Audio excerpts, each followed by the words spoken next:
Welcome back, Keepers of the Flame. So we're continuing the esoteric astrology today.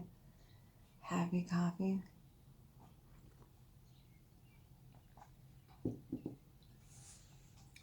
So in my coffee in the mornings, just to like give you a think outside of the box type of scenario, I put cinnamon. I ground my coffee, so I just add all this stuff in with it. I put cinnamon, cardamom seeds, anise seeds, and whatever I feel like. Like sometimes I'll put nettles in there, sometimes I'll put like passion flower, whatever like I'm medicinally craving. So you can do that with your morning coffee as well. You don't have to let it be lame-o. And then like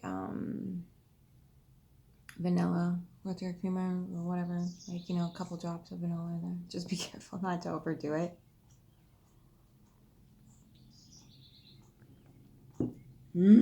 Okay, so we're working on Aquarius today. So the breakdown of the esoteric astrology is the purpose of the soul's transformation rather than the personality's transformation. Okay, so you're dealing with esoteric, which means the inside, what you're thinking, feeling, and what you're physically also going through. That's esoteric as well. People somehow think that there's enough, you know, like there's a whole system in there that needs to be taken care of mechanically.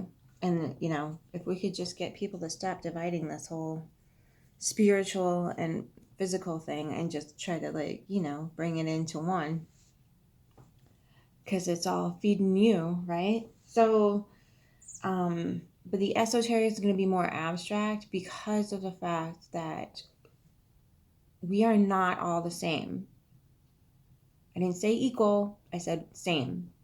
We are not all the same, but we are all connected. Think of it like a Lord of the Rings thing. Each community of whatever you want to call it has their particular purpose and function in the world.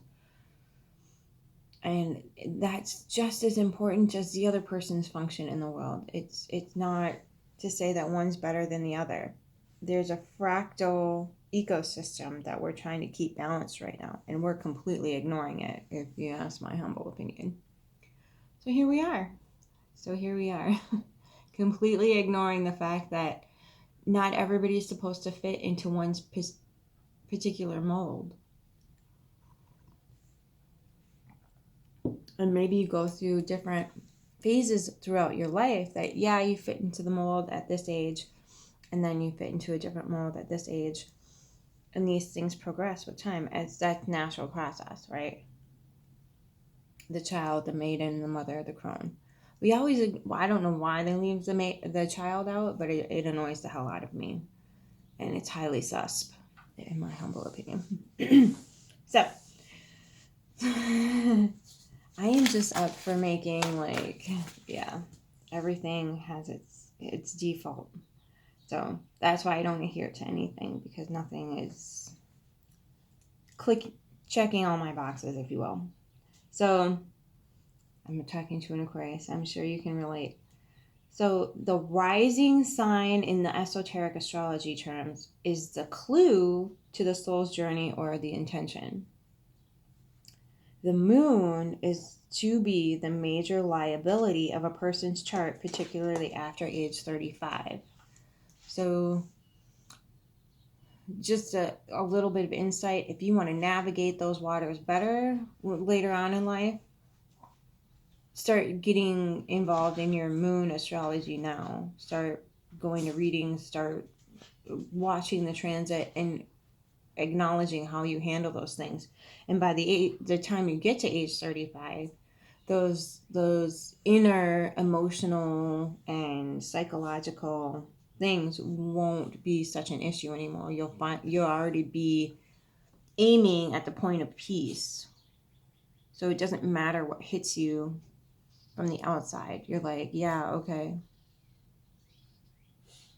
And so those types of things, like, will be easier to go through, right? and I've been telling everybody else this too, is like I would, for this particular especially, look into the Venus, because it's a relationship. It's your relationship with yourself. So oftentimes when we think of Venus, we think of that mushy love thing. No, it's all encompassing love. Love for animals, love for children, love for plants, love for neighbors, love for siblings, love for all family, love for whatever the heck it is. Your love for the things that you do, love for the earth, love for whatever it is. That's not just one peg hole or another. Oftentimes we think of love and it's like, well, I'm just going to love this, or I'm just going to love that, or I'm just going to love this. You can love a plethora of things all at once. You have more than enough. There's always more than enough, darling. Especially with that. So I would venture you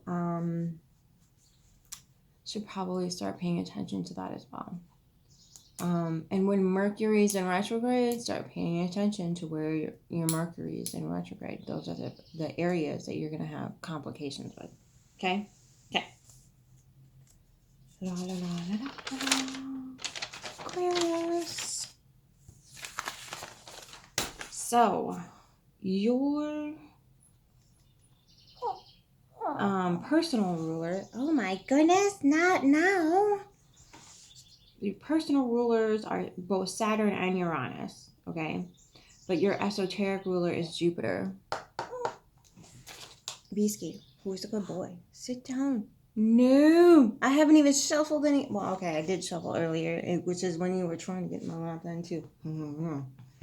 Okay, so your ruler is esoterically Jupiter, and it's the giver of life through a recognition of the unity underlying diversity. So that's why I kind of expressed he's going to start jumping on my extremities here shortly. So that's why I was like, we're all the same, or we're not all the same, but we're all connected. You're not getting up on this table, young man. Get your paws down right now. Okay. So let me say that again. The giver of life through recognition of the unity underlying diversity.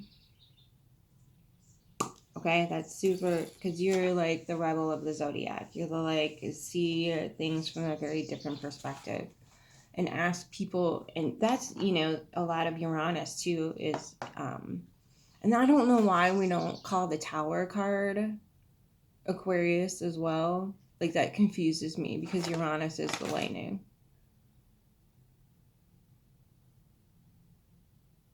You got off easy. I'm just saying.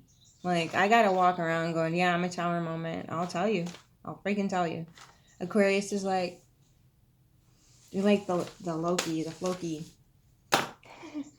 The trickster. Okay, the consciousness of oneness is kind of like where your esoteric journey is taking you. Second page.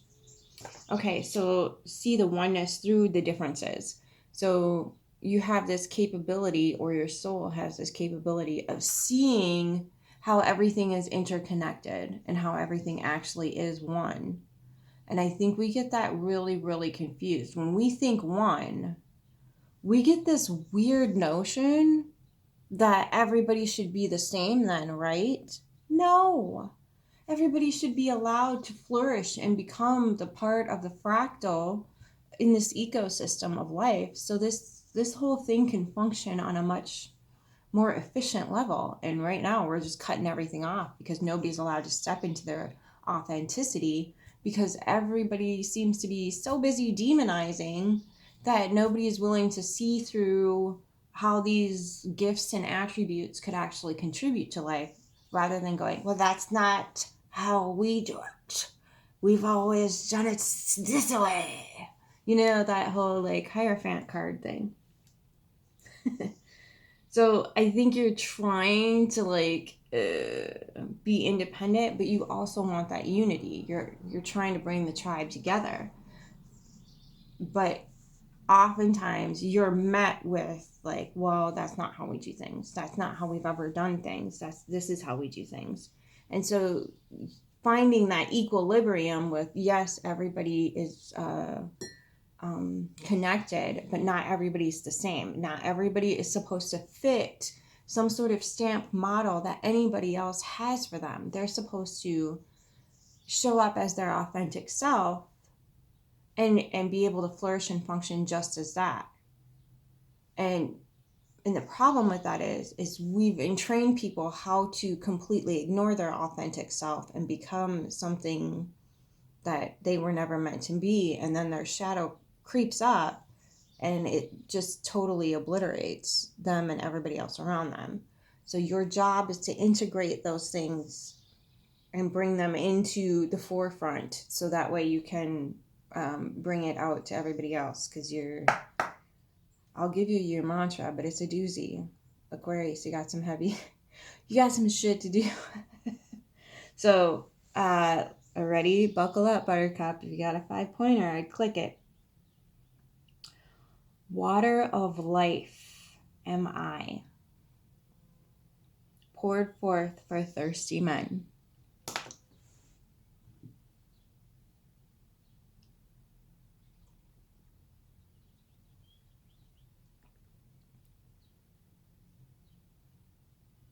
Like, no pressure or anything.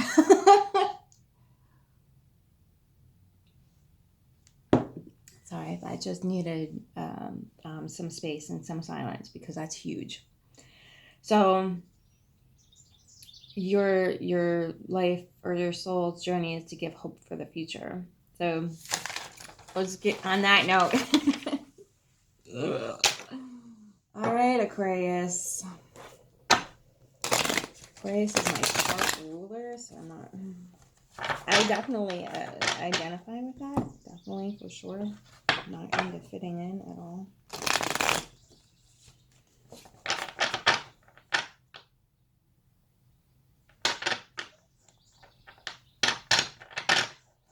All right, Aquarius, esoteric.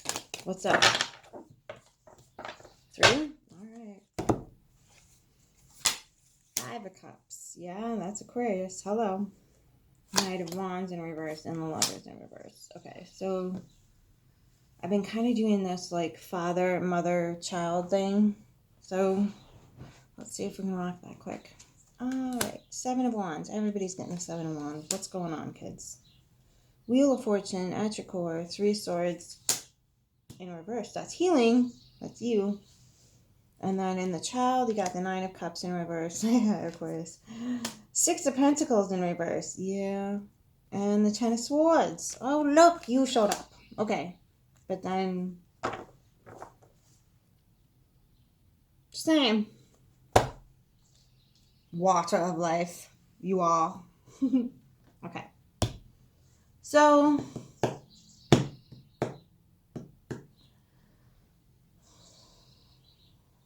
in your mind space, in your father space, go watch that video. I'll link it in the, I'll pin it in the comments. I won't put it in the description box. Excuse me, pardon-moi. So, you're not sending any soldiers out and receiving messages of love from either you're trying to receive messages of love from yourself. So you have to remember, I'm bringing this all inward. So like, this is you on the inside. This has nothing to do with anything or anyone on the outside. So this tells me you are not merging with yourself here. So you know what this looks like to me? A little amygdalas, and these are the little hippocampuses going into the dirt, and then you've got the little worm here trying to digest what's coming in. Worms are the great digester, and they are the southern point on the medicine wheel.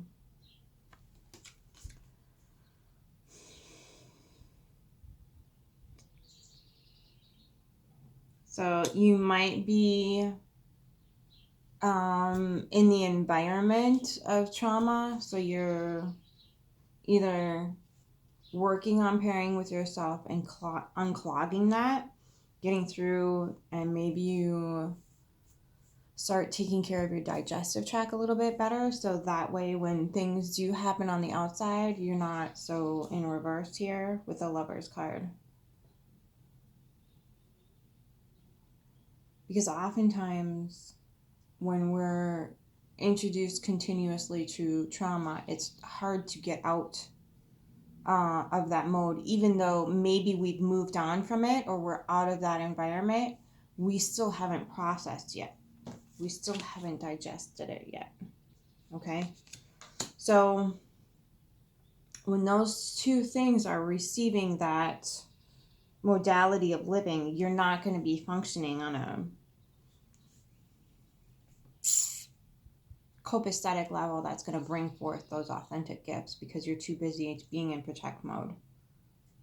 Okay, so but this feels like you're on the other side of it and you're just like, this is like, I don't know what to do with it yet. I know I got to unclog it. I'm really kind of sad about it.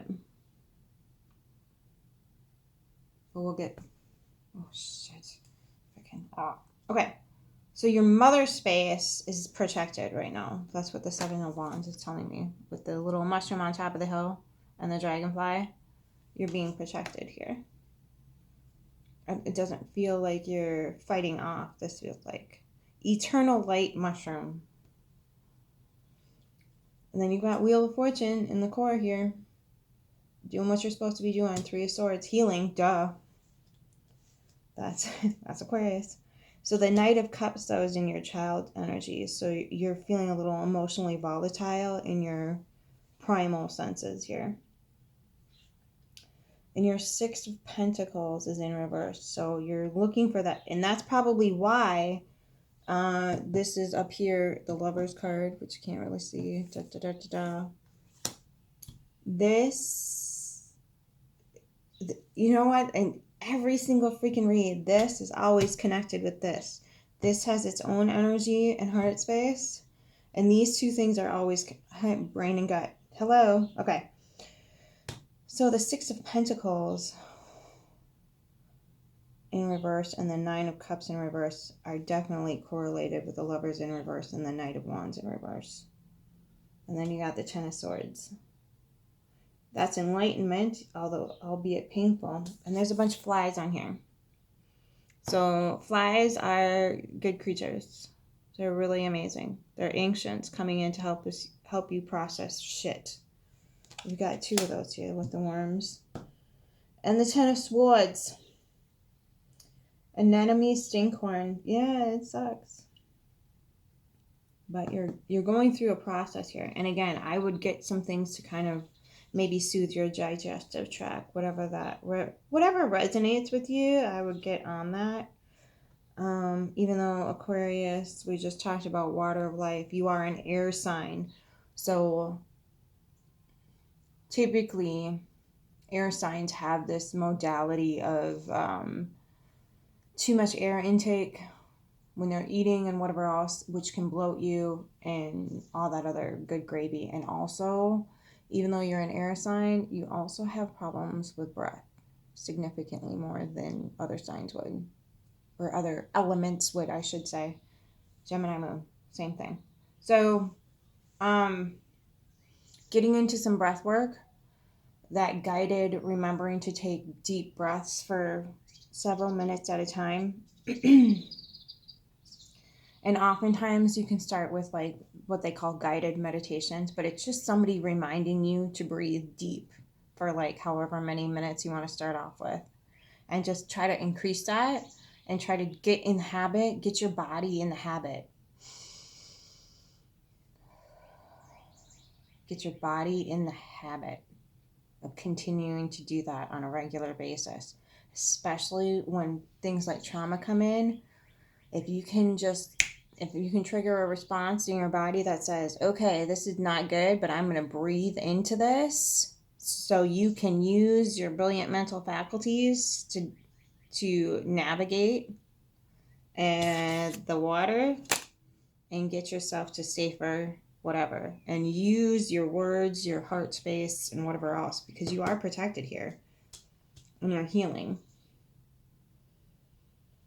So deep breaths. Understand that like these things pass, and if you continue to work through this and breathe into it rather than blaming, shaming, whatever the heck it is, you know, get into how am I contributing, how am I asking this situation back into my life? How can I not give my power, energy, focus, and attention to this particular situations that are putting me in this particular circumstance inside my body even. So if you can get that stuff squared away within you, the outside stuff tends to start to fall into place. I know it doesn't seem like it, but if you can get past the illusion that you don't have any control over this, it'll work out much better. Pinky freaking swear. Sorry. Took the dog for a walk. Okay. All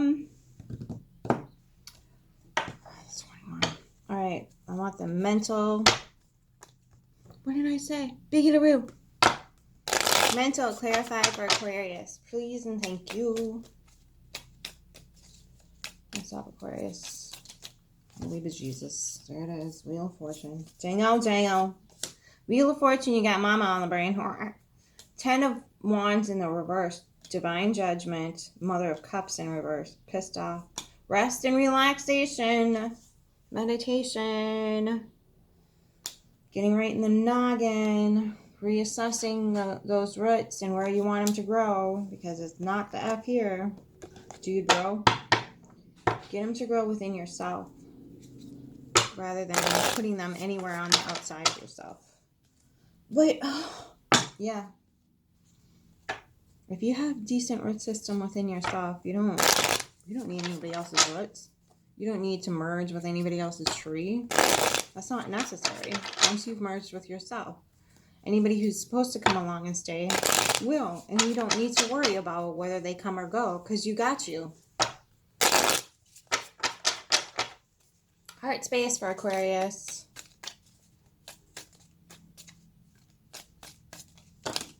Holy Christ. Okay. Novel. Where are we at? All right. Father of Swords. Ooh, that's like a swippy swap because you got the Mother of Cups in reverse over here. And then the Father of Swords in the heart space. Interesting. There's your keeping the flame. There's your Seven of Wands in the upright. Redundancy. Chariot. Not moving in reverse. Not moving forward. I think this is you calculating your moves yet. Son of Pentacles. That's the Knight of Pentacles. And the Eight of Cups. Not sending anything out. You're not looking for any resources. You're not venturing out. You're looking in. Which is good. But you're still a little emotionally volatile, huh? And you're walking away from... Don't walk away from your heart, Aquarius. Don't walk away from it. Or you're bringing your mental attributes into your heart space and going, this is some fucked up shit. I'm out. You got to get into your heart space. That's the most powerful weapon you have, is your heart frequency. Why are you walking away from your powerhouse, Aquarius? That's where the life, that's where your water is, kids. It's right in the heart. It's literally in the heart. That's your ocean. Your vessel of, that's your flower of water. If Aquarius was an organ, it'd be the heart. You're pumping it out. Okay, fine. Disagree with me then. The World in reverse and the Fool in reverse. Okay, so your child is wreaking some havoc over here. Eight of Wands. There's your lightning again. And leaving somebody out in the cold. Yeah, you lady. I know. We always shoot the messenger. We're Aquarius. Okay. Aquarius. What's best medicine for the Aquarius in the esoteric astrology? What's the best message for Aquarius? Alright, I ain't written half the deck. Sweet thing. You get Elder. Wisdom. And this is from the Herbal Astrology deck. Midnight Magic. Pocket Tarot. Oh, I have a list of things. Oh, shoot, I didn't do that. I made a huge list so I can copy and paste all the linkages to the decks.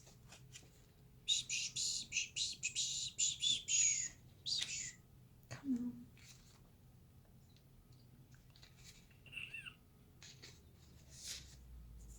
Ready, set, grow.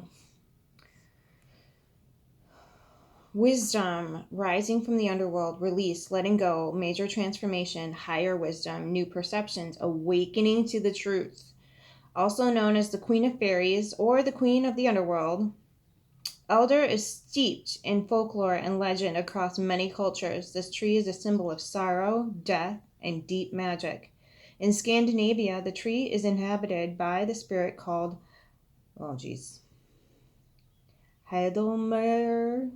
Heidelmar.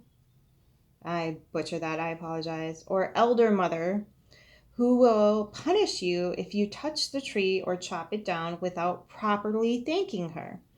In the Bible, the cross on which Jesus was crucified was said to be made from the wood of a giant elder tree, and the remorseful Judas hung himself from an elder tree. In the Middle Ages, elder was used as a protection against witches, evil spirits, and unworldly entities. In Celtic tradition, elder was associated with Samhain, a time of year to honor death, new beginnings, and transformation. It has been used since ancient times as a blood cleanser, an antiviral and anti-inflammatory used for the kidneys, liver, and digestive system. It is also used as a respiratory aid to prevent or recover from colds and the flu. Astrologically, since elderflower encompasses the piercing duality of life and death along with supernatural properties, it falls under the general rulership of Pluto.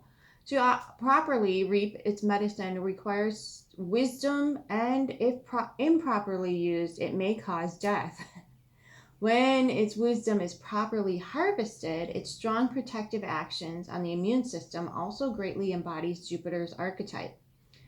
Guidance. Elder signals the end of a phase in life as well as the beginning of a major cycle. The Queen of the Underworld reminds us of the symbolic death that visits us often as we progress through our physical and metaphysical growth. Elder reminds us how the blooming we experience when we simply allow our old self to decompose. In giving new life, the old one needs to be torn apart and allowed to die. Don't resist it. Elder is a wise guardian, assisting us as we step through the doorways of darkness. Allow yourself to be consumed by her mighty presence as the Dark Mother protects our spirit as it goes through the cycles of transformation. Where are we at?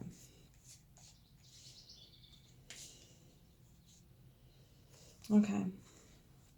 51. Dragon's blood. Because I know you'll appreciate it, Aquarius. Boom shakalaka. Anima mundi. Oneness. Merging with the divine. Access to the world soul. Occult knowledge. Initiation. Universal donor. Entry to the great void. Also known as Sangre de Drago or Sangre de Grado. In Amazonia and South America, this plant has a long history of indigenous use in the rainforest. The sap itself looks just like blood, la sangre, and it was often painted on wounds to promote healing and seal them to prevent infection, as well as taken internally to prevent or stop internal bleeding. Indigenous peoples have used it in a myriad of ways, externally for wounds, fractures, hemorrhages, hemorrhoids, and skin disorders, internally for acid reflux, ulcers, and colitis, and is an antiviral. This crucial and life-saving medicine was and still is a staple for thousands of tribal people. Physically, dragon's blood is the epitome of Plutonian and Scorpionic energy, as both archetypically rule the symbol of blood. Shamans have used dragon's blood in spell work, rituals of protection, purification, and consecration. In Christian art, the dragon was symbolic of evil and sin, yet other traditions hold that the serpent deities, like dragons, are benevolent, sharp eyed dwellers that hold the mysteries of the great void. Dragons are ancient guardians of the earth, symbolizing hidden knowledge and auspicious powers of supernatural origin. Dragons are etheric beings that inhabit the deepest pockets of the ethers and have dominion over the four elements. Dragon's blood core oozes blood, representing the collective blood, the blood of nature, and serving as a gateway to the anima mundi, the world soul. As you enter the all-seeing portal of the great void, don't shy away from its vastness. Embrace it as you are undergoing this great initiation. Within this awakening, you will discover the unique pattern you contribute to the great tapestry of life.